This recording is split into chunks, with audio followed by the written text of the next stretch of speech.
but you just need to know that you will never get elected. That it is not possible to come from completely outside of politics and get elected governor in a state that's 2-to-1 Democrat. Well, I did get elected. And I'd like to think it was based on what I had to say, which was just, let's bring common sense to state government. Best product, best service, lowest price. Let's put the issues first. Let's put politics last or make them non-existent. And I got elected.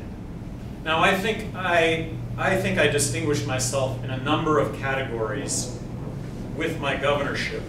But one of them was, I think I may have vetoed more legislation than the other 49 governors in the country combined. I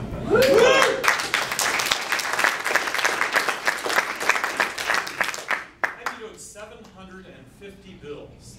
I had thousands of line item vetoes. You know what? I took line item veto to a new art form. It made the difference when it came to billions of dollars worth of spending. It made a difference when it came to laws that, in my opinion, were just going to add time and money for you and I to have to comply with those laws. Wasn't going to make us any safer, wasn't going to make us any more healthy. I veto this bill, and this is the reason that I veto this bill. I think the ultimate arbiter of how did this work out was the fact that I got reelected by a bigger margin the second time than the first time in a state that's 2-to-1 Democrat.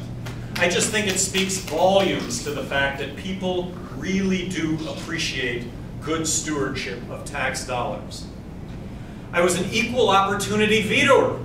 A third of the legislature was Republican, a third of the bills I vetoed were Republican bills. This is unofficial. I may have vetoed 100 bills where the vote in the legislature was 117-0. And I vetoed that bill, and I had to take on the debate and the discussion that ensued.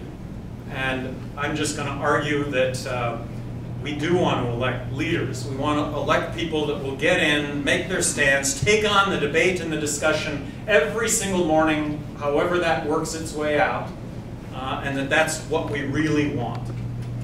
My favorite bill that I vetoed was a Republican bill that, but for my signature, would have become law in New Mexico. It was a dog and cat exercise bill.